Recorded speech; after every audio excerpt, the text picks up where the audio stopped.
Notre projet était de faire une collection de matériaux pour montrer des exemples concrets des matériaux utilisés en construction dans les ouvrages de génie civil et puis aussi dans les bâtiments. Alors, si on prend un enrobé bitumineux, on peut voir que c'est un matériau composite, qui est un assemblage entre la bitume, qui est un polymère organique très visqueux, et puis différentes sortes de graviers. Et puis, l'émulsion, en fait, c'est ce qui compose le bitume. Ça comprend deux phases. Il y a une phase qui est dispersée, qui est des micro-gouttelettes de taille de 1 micron et moins, dans une phase continue qui est l'eau.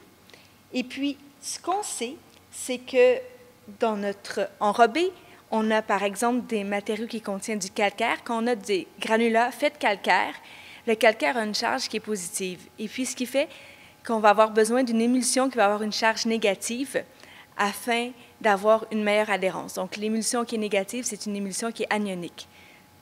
Alors que si on utilise, par exemple, des granulats qui contiennent du silice, comme ici on peut voir, par exemple, du verre micronisé, bien, le verre, le silice, a une charge qui est négative. Donc, dans ce cas-là, il faut utiliser une émulsion qui a une charge positive, qui est cationique.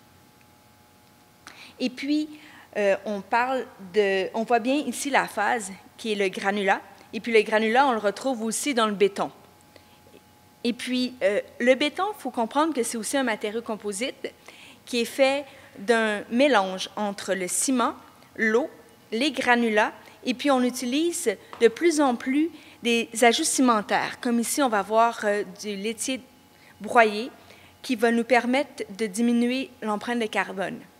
Et puis, on utilise aussi différents agents pour modifier la prise ou pour modifier la fluidité. Les plus récents sont les superplastifiants, et puis particulièrement les superplastifiants qui sont à base de polycarboxylate éther. Et puis, ce que ça fait, ça nous permet de réduire le rapport au liant, puis c'est le facteur qui est le plus influent sur la durabilité des bétons à long terme. Et puis aussi, ça nous permet d'avoir une meilleure fluidité. Et puis, un béton comme ça, c'est possible de le pomper quand il est à l'état frais.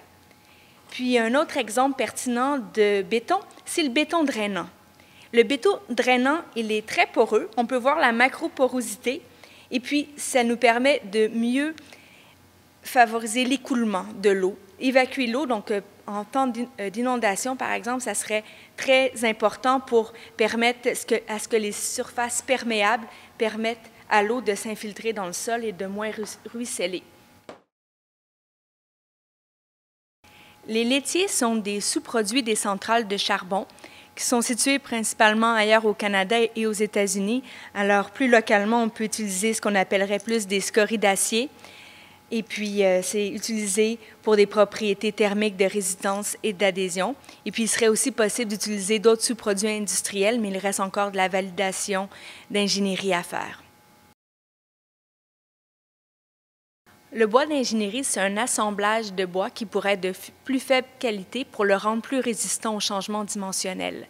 Quand on prend du bois d'œuvre courant, comme ce qu'on appelle couramment un 2x3 ou un 2x4, ça va varier selon l'humidité relative ambiante. Alors, quand on fait des calculs de structure, il faut tenir compte du retrait et puis on veut arriver à minimiser le retrait.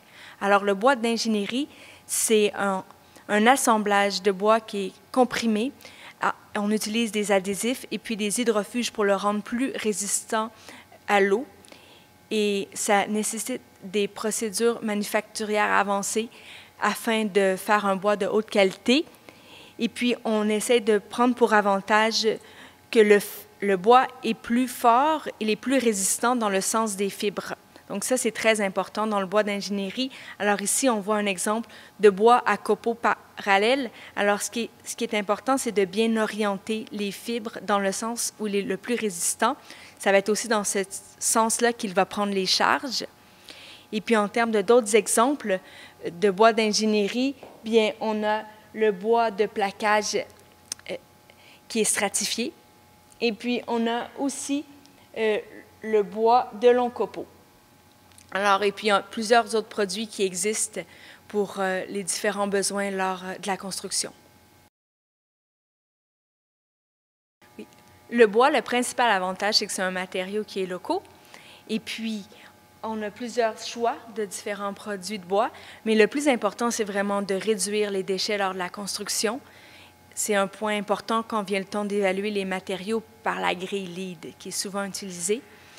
Et puis, ensuite, il faut vérifier la chaîne d'approvisionnement qui doit être vérifiée par une tierce partie. Au Québec, on a le droit de construire des matériaux jusqu'à 6 étages en bois. C'est le même cas en Ontario et en Alberta. Puis on essaie toujours de repousser le nombre d'étages qu'on peut construire en bois. En Colombie-Britannique, par exemple, on voudrait construire un bâtiment de 18 étages en bois.